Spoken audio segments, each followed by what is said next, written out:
Welcome back to my channel. ಹೊಸದಾಗಿ channel ನೋಡ್ತಾ ಇದ್ದರೆ ಸಬ್ಸ್ಕ್ರೈಬ್ ಮಾಡಿಕೊಂಡು ಸಪೋರ್ಟ್ ಮಾಡಿ. ವಾರಾಹಿ ದೇವಿಯ ಆಶೀರ್ವಾದ ಎಲ್ಲರ ಮೇಲೂ ಇರಲಿ ಅಂತ ವಿಡಿಯೋ ಪ್ರಾರಂಭ ಮಾಡ್ತಾ ಇದ್ದೀನಿ.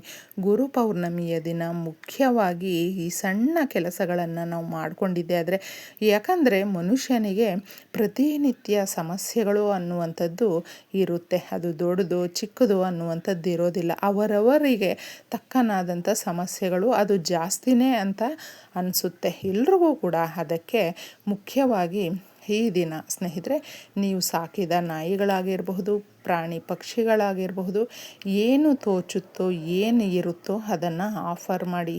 ಪಕ್ಷಿ ಪ್ರಾಣಿಗಳಿಗೆ, ನಾಯಿಗೆ ನಾವು ಈ ದಿನ ಈ ರೀತಿ ಕೊಡೋದ್ರಿಂದ, ಹಾಗೂ ಮುಖ್ಯವಾಗಿ ದತ್ತಾತ್ರೇಯ ಸ್ವಾಮಿ ಹಾಗೂ ರಾಘವೇಂದ್ರ ಸ್ವಾಮಿ ಈ ಥರ ನೀವು ಸಾಯಿನಾಥರ ದೇವಸ್ಥಾನಗಳು ಇದ್ದಾಗ, ಮುಖ್ಯವಾಗಿ ಪ್ರತಿಯೊಬ್ಬರ ಜೀವನದಲ್ಲೂ ಕೂಡ ಗುರುಗಳ ಸ್ಥಾನವನ್ನು ಪಡ್ಕೊಂಡಿರುವಂಥ ವ್ಯಕ್ತಿಗಳು ಯಾರೋ ಒಬ್ಬರು ಇದ್ದೇ ಇರ್ತಾರೆ ಸ್ನೇಹಿತರೆ. ನಮ್ಗೆ ಮಾರ್ಗದರ್ಶಕರಾಗಿರ್ತಾರೆ. ಉತ್ತಮವಾದಂಥ ಜೀವನದಲ್ಲಿ ನಮಗೆ ಈ ರೀತಿ ಇದು ಒಳ್ಳೆಯದು ಕೆಟ್ಟದ್ದು ಅಂತ ತಿಳಿಸುವಂಥ ಯಾರೋ ಒಬ್ಬರು ಇದ್ದೇ ಇರ್ತಾರೆ. ಅವರನ್ನು ನಾವು ಗುರುಗಳ ಸ್ಥಾನದಲ್ಲಿ ನೋಡುವಂಥದ್ದು ಇರುತ್ತೆ. ಈ ದಿನ ಅವರ ಆಶೀರ್ವಾದವನ್ನು ಪಡ್ಕೊಳ್ಳಿ. ದೂರ ಇದ್ದರೆ ಅವ್ರನ್ನ ಮಾತಾಡಿಸಿ, ದೂರದಿಂದನೇ ಆಗಲಿ ಅವ್ರಿಗೆ ಏನೋ ಒಂದು ನಿಮ್ಮ ಕೈಯಲ್ಲಾದಷ್ಟು ನೀವು ಏನೋ ಕೊಟ್ಟು ಅವರ ಮನಸ್ಸಿಗೆ ತೃಪ್ತಿಯನ್ನು ಪಡಿಸುವಂಥದ್ದು ಅಥವಾ ಅವರನ್ನು ಮಾತಾಡಿಸುವಂಥದ್ದಾಗಲಿ ಮಾಡಿದಾಗ ತುಂಬ ಚೆನ್ನಾಗಿರುತ್ತೆ. ಯಾಕಂದರೆ ಗುರುವಿನ ಒಂದು ಜ್ಞಾನದಲ್ಲಿ ನಾವು ಆ ಮಾರ್ಗದಲ್ಲಿ ನಡ್ಕೊಂಡು ಹೋಗಿದ್ದೆ ಆದರೆ ಸೋಲು ಅನ್ನುವಂಥದ್ದು ಇರೋದೇ ಇಲ್ಲ ಮನುಷ್ಯನಿಗೆ. ಅದನ್ನು ನಾವು ಅರ್ಥ ಮಾಡ್ಕೊಳ್ಬೇಕು. ಗುರುವಿನ ಆಶೀರ್ವಾದ ಇದ್ದರೆ ಭಗವಂತನ ಆಶೀರ್ವಾದದಷ್ಟೇ ಒಂದು ಶಕ್ತಿದಾಯಕವಾಗಿರುತ್ತೆ. ಜೀವನದಲ್ಲಿ ಉತ್ತಮವಾದಂಥ ನಾವು ಜೀವನವನ್ನು ಮಾಡೋದಕ್ಕೆ ಎಷ್ಟೋ ಏರಿಳಿತಗಳು ಬಂದರೂ ಕೂಡ ಕುಗ್ಗೋಗದೆ, ಮನಸ್ಸು ನಮಗೆ ನೋವು ಕೊಡದೆ ಮುಂದೆ ಸಾಗ್ತಾ ಇರ್ತೀವಿ. ಅದಕ್ಕೆ ಗುರುಗಳ ಆಶೀರ್ವಾದವನ್ನು ಈ ದಿನ ಪಡ್ಕೊಳ್ಳಿ. ಇನ್ನು ಮುಖ್ಯವಾಗಿ ರಾತ್ರಿಗೆ ಮನೆಯಲ್ಲಿ ಈ ಪರಿಹಾರವನ್ನು ಮಾಡ್ಕೊಳ್ಳಿ. ಪೌರ್ಣಮಿ ಅಂದರೆ ಬೆಳಕು ಸ್ನೇಹಿತರೆ.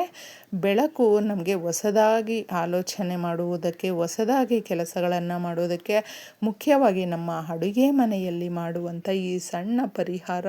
ಅಡುಗೆ ಮನೆ ಅನ್ನುವಂಥದ್ದು ನಮ್ಮ ಏಳಿಗೆಯ ಒಂದು ಜಾಗ ಅಂತ ಹೇಳಬಹುದು.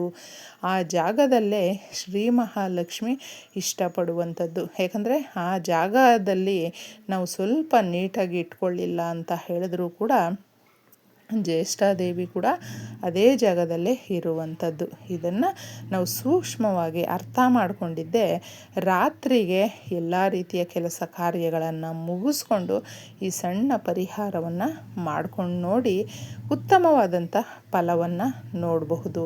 ಯಾಕಂದರೆ ನಾವು ಅಂದ್ಕೊಳ್ತಾ ಇರ್ತೀವಿ ಈ ದಿನಗಳಲ್ಲಿ ನಮಗೇನಾದರೂ ಸಹಾಯಕ್ಕೆ ಬರುತ್ತಾ. ಹೌದು, ಪ್ರಕೃತಿಯಲ್ಲಿ ಎಷ್ಟೋ ವೇರಿಯೇಷನ್ ಇರುತ್ತೆ, ಬದಲಾವಣೆಗಳಿರುತ್ತೆ. ಪ್ರಕೃತಿ ಅನ್ನುವಂಥದ್ದು ನಮಗೆ ಸೂಚನೆ ಕೊಡ್ತಾನೆ ಇರುತ್ತೆ. ಸೂಕ್ಷ್ಮವಾಗಿ ಗಮನಿಸ್ಕೊಂಡು ಸಂಜೆ ನೀವು ನಿಮ್ಮ ಅಡುಗೆ ಮನೆಯಲ್ಲಿರುವಂಥ ಕೆಲಸ ಕಾರ್ಯಗಳನ್ನು ಮಾಡಿದ್ದೆ. ತದನಂತರ ಈ ಸಣ್ಣ ಪರಿಹಾರಕ್ಕೆ ಏನು ಬೇಕು ಅನ್ನೋದು ಇದರಲ್ಲಿ ತಿಳಿಸ್ತೀನಿ. ಆಸೆ ಜಾಸ್ತಿ ಇರುತ್ತೆ ಮನುಷ್ಯನಿಗೆ. ಸಮಸ್ಯೆಗಳನ್ನು ಹೋಗಲಾಡಿಸೋದಕ್ಕೆ ಪರಿಹಾರ ಶಾಸ್ತ್ರಗಳಲ್ಲಿ ನಮಗೆ ಹಲವಾರು ದಾರಿಯನ್ನು ತೋರಿಸಿರ್ತಾರೆ. ಅದನ್ನು ನಾವು ಮಾಡಿಕೊಳ್ಬೇಕು ಅಷ್ಟೇ. ಒಂದು ಬೌಲನ್ನು ತಗೊಳ್ಳಿ. ನೀವು ಆ ಬೌಲಲ್ಲಿ ಸ್ವಲ್ಪ ನಾವು ಸಮುದ್ರ ಗರ್ಭದಲ್ಲಿ ಸಿಗುವಂಥ ಯಥೇಚ್ಛವಾದಂಥ ಶಕ್ತಿ ಇರುವಂಥ, ಕ್ಷಣ ಮಾತ್ರದಲ್ಲೇ ನೆಗೆಟಿವ್ ಎನರ್ಜಿಯನ್ನು, ನಕಾರಾತ್ಮಕ ಶಕ್ತಿಯನ್ನು ಹೋಗಲಾಡಿಸುವಂಥ ಶಕ್ತಿ ಇದಕ್ಕೆ ಇರೋದ್ರಿಂದ ಏನೇ ದೃಷ್ಟಿ ದೋಷಗಳಿದ್ದರೂ, ನರದೃಷ್ಟಿ ಇದ್ದರೂ, ನೆಗೆಟಿವ್ ಎನರ್ಜಿ ಇದ್ದರೂ, ಆರೋಗ್ಯ ಸಮಸ್ಯೆಗಳಿದ್ದರೂ ಅದನ್ನು ಹೋಗಲಾಡಿಸಿ ಬೇಗ ದುಡ್ಡನ್ನು ಆಕರ್ಷಿಸುವಂಥ ಕೆಲಸ ಮಾಡುತ್ತೆ ಕಲ್ಲುಪ್ಪು. 1 ಹಿಡಿಯಷ್ಟು ಸಾಧ್ಯ ಆದರೆ ಈ ದಿನ ನೀವು ಕಲ್ಲುಪ್ಪನ್ನು ಮನೆಗೆ ತಗೊಂಡು ಬನ್ನಿ. ಅರಿಶಿಣದ ಪ್ಯಾಕೆಟು, ಹಾಗೆ ಲವಂಗ, ಚಕ್ಕೆ ಈ ಥರ ವಸ್ತುಗಳನ್ನು ನಾವು ಮನೆಗೆ ತಗೊಂಡು ಬರೋದ್ರಿಂದ ಏನಾಗುತ್ತೆ ಅಂದರೆ ಅಭಿವೃದ್ಧಿ ಜಾಸ್ತಿ ಆಗುತ್ತೆ. ಮನೆಯಲ್ಲಿ ಸಮಸ್ಯೆಗಳು ಒಂದೊಂದೇ ಕಡಿಮೆ ಆಗುತ್ತೆ. ಅದಕ್ಕೆ ಹೇಗಿದ್ದರೂ ಇದನ್ನು ನಾವು ತಗೊಂಡು ಬಂದು ಮನೆಯಲ್ಲಿ ಹಾಗೆ ಇಟ್ಕೊಳ್ಳೋದಿಲ್ಲ, ಖರ್ಚು ಮಾಡ್ತೀವಿ. ಅದಕ್ಕೆ ನಿಮಗೆ ಇದರಲ್ಲಿ ಯಾವುದೂ ಕೂಡ ವ್ಯರ್ಥ ಅನಿಸೋದಿಲ್ಲ. ಒಂದು ಸರಿ ಪ್ರಯತ್ನ ಪಡಿ. ಉಪ್ಪನ್ನು ಸ್ವಲ್ಪ ಇದಕ್ಕೆ ಹಾಕಿದ್ದೆ. ಗುರುಬಲ ಮುಖ್ಯವಾಗಿ ಬೇಕೇ ಬೇಕು ಮನುಷ್ಯನಿಗೆ. ಈ ದಿನ ಗುರು ಪೌರ್ಣಮಿ ಅಲ್ವಾ, ಸ್ವಲ್ಪ ಅರಿಶಿಣವನ್ನು ಬಳಸಿ ಒಂದು ಚಿಕ್ಕ ಸ್ಪೂನಷ್ಟು ಇದಕ್ಕೆ ಅರಿಶಿಣವನ್ನು ಹಾಕಬೇಕು. ಇನ್ನು ತುಳಸಿ ದಳಗಳನ್ನು ಒಂದು 5 ಎಲೆಗಳನ್ನು ತಗೊಂಡ್ರೆ ಸಾಕಾಗುತ್ತೆ.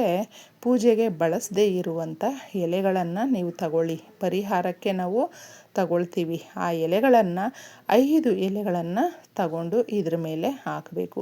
ತಂತ್ರ ಪರಿಹಾರಗಳಲ್ಲಿ ನರದೃಷ್ಟಿಯನ್ನು, ಶತ್ರುಗಳನ್ನು ದೂರ ಮಾಡುವಂಥ ಶಕ್ತಿ ಇರುವಂಥದ್ದು ಸಾಸುವೆ. ಅದಕ್ಕೆ ಸಾಸುವೆಯನ್ನು 1 ಸ್ಪೂನಷ್ಟು ಇದಕ್ಕೆ ನಾವು ಹಾಕಬೇಕು. ಶತ್ರುಗಳು ಯಾವ ರೀತಿ ಯೋಚನೆ ಮಾಡ್ತಾ ಇರ್ತಾರೆ, ನಮ್ಮ ಜೀವನದಲ್ಲಿ ಯಾವ ರೀತಿ ಆಟ ಆಡ್ತಾರೆ, ನಮಗೇನು ಕಷ್ಟ ಕೊಡ್ತಾರೆ, ಇದೆಲ್ಲವೂ ಕೆಲವೊಂದು ಬಾರಿ ಗೊತ್ತಿರೋದಿಲ್ಲ ನಮಗೆ. ಅಂತಹದ್ದೆಲ್ಲವೂ ಕೂಡ ತಡೆಯುವಂಥ ಶಕ್ತಿ ಸಾಸುವೆಗೆ ಇರೋದ್ರಿಂದ ಕೆಲವೊಬ್ಬರಿಗೆ ಹೊರಗಡೆನೇ ಶತ್ರುಗಳಿರ್ತಾರೆ, ಇನ್ನು ಕೆಲವರಿಗೆ ಸುತ್ತಮುತ್ತನೇ ಒಂದು ಜಾಗದಲ್ಲೇ ಇರುವಂಥ ಸಮಸ್ಯೆಗಳನ್ನು ಇನ್ನೂ ಜಾಸ್ತಿ ಮಾಡುವಂಥ ಜನಗಳು ಕೂಡ ಇರೋದರಿಂದ ನಾವು ಗೊತ್ತಾಗುತ್ತೆ ಅದು ಎಲ್ಲವೂ ತೆಗೆದು ಬಿಸಾಕೋದಕ್ಕೆ. ಮನುಷ್ಯನಿಗೆ ಫಸ್ಟು ಮನೆಯಲ್ಲಿ ಇರುವಂಥ ನಕಾರಾತ್ಮಕ ಶಕ್ತಿಯನ್ನು ಹೋಗಲಾಡಿಸುವ ಶಕ್ತಿ ಇದ್ದಾಗ ಮಾತ್ರ ಪಾಸಿಟಿವ್ ಎನರ್ಜಿ ಅನ್ನುವಂಥದ್ದು ಮನೆ ಒಳಗಡೆ ಬರೋದಕ್ಕೆ ಸಾಧ್ಯ ಆಗುತ್ತೆ. ಆಗ ನಮಗೆ ಒಳ್ಳೆಯದಾಗುತ್ತೆ. ನಾವು ಈ ಥರ ಮಾಡ್ಕೊಳ್ದಿರ ಸುಮ್ಮನೆ ಏನೋ ಮಾಡ್ತೀವಿ ಅಂದರೆ ರಿಸಲ್ಟು ಬರೋದಿಲ್ಲ. ಇಷ್ಟನ್ನು ನೀವು ಇಟ್ಟು ನಿಮ್ಮ ಅಡುಗೆ ಮನೆಯಲ್ಲಿ ಕ್ಲೀನಾಗಿ ಒರೆಸ್ಬಿಟ್ಟಿದ್ದೆ. ನಾವು ರಾತ್ರಿ ಮನೆಯನ್ನು ಕ್ಲೀನ್ ಮಾಡಿದ್ದೆ ಅಂದರೆ ಅಡುಗೆ ಮನೆಯಲ್ಲಿ ಇರುವಂಥ ಪಾತ್ರೆಗಳನ್ನು ಎಲ್ಲವನ್ನು ಕೂಡ ತೊಳೆದು ಬಿಟ್ಟು ಆಗ ರಾತ್ರಿ ಆ ಒಂದು ಸ್ಟವ್ ಹತ್ರ ಎಲ್ಲನೂ ಒರೆಸ್ಬಿಟ್ಟು ಪ್ರತಿನಿತ್ಯ ಮಲ್ಕೊಳ್ಬೇಕಾಗುತ್ತೆ. ಆ ಥರನೇ ಈ ಒಂದು ಕೆಲಸವನ್ನು ಮಾಡಿಕೊಂಡು ನಿಮ್ಮ ಸ್ಟವ್ ಪಕ್ಕದಲ್ಲಿ ಏನಾದರೂ ಚೆನ್ನಾಗಿದೆ ಜಾಗ ನೀಟಾಗಿ ಅಂತ ಹೇಳಿದ್ರೆ ಆ ಜಾಗದಲ್ಲೇ ಇಡಿ. ಕೆಲವೊಬ್ಬರಿಗೆ ಜಾಗ ಇರೋದಿಲ್ಲ. ಉತ್ತಮವಾಗಿ ಇರುವಂಥ ಅಡುಗೆ ಮನೆ ತುಂಬ ಚಿಕ್ಕದಾಗಿದೆ ಅನ್ನುವಂಥವ್ರು ನೋಡಿಕೊಂಡು ಶುಭ್ರವಾಗಿರುವಂಥ ಜಾಗದಲ್ಲೇ ಇದನ್ನು ಇಟ್ಕೊಳ್ಬೇಕಾಗುತ್ತೆ. ಒಂದು ಸಾರಿ ಇಟ್ಟು ನೀವು ಕೇಳ್ಕೊಂಡು ಬಂದ ಮೇಲೆ ಮತ್ತೆ ಅದನ್ನು ಮುಟ್ಟೋದು, ತೆಗೆಯೋದು ಈ ಥರ ಏನೂ ಮಾಡೋದಕ್ಕೆ ಹೋಗಬೇಡಿ. ರಾತ್ರಿ ಪೂರ್ತಿ ಕತ್ತಲಲ್ಲಿ ನೆಗೆಟಿವ್ ಎನರ್ಜಿ ಓಡಾಡ್ತಾ ಇರುತ್ತೆ, ಸಮಸ್ಯೆಗಳು ತುಂಬ ಇರುತ್ತೆ. ಅದನ್ನು ಅಬ್ಸರ್ವ್ ಮಾಡಿಕೊಳ್ಳುತ್ತೆ, ತನ್ನಲ್ಲಿ ಎಳೆದಿಟ್ಕೊಳ್ಳುತ್ತೆ. ನಮ್ಮ ಕೋರಿಕೆ, ನಂಬಿಕೆ ಇನ್ನೂ ಬಲ ಆಗುವಂತೆ ಮಾಡುತ್ತೆ ಇದು ರಾತ್ರಿ ಪೂರ್ತಿ. ಅದಕ್ಕೆ ಇಷ್ಟನ್ನು ಮಾಡಿ ಬಿಟ್ಬಿಡಿ. ಮಾರನೇ ದಿನ ನೀವು ಎದ್ದ ಕೂಡಲೇ ಕೈ ಕಾಲು ಮುಖ ತೊಳ್ಕೊಂಡು ತಗೊಂಡೋಗಿದ್ದೆ ಯಾರು ತುಳಿದೇ ಇರುವಂಥ ಪ್ರದೇಶದಲ್ಲಿ ಇದನ್ನು ಹಾಕಬೇಕು ಅಷ್ಟೇ. ಯಾರು ತುಳಿಬಾರ್ದು. ನಮ್ಮ ಮನೆಯಲ್ಲಿ ಇರುವಂಥ ನಕಾರಾತ್ಮಕ ಶಕ್ತಿಯನ್ನು ಹೊರಗಡೆ ಹಾಕ್ತಾ ಇರ್ತೀವಿ. ಮಾಡ್ಕೊಂಡು ನೋಡಿ.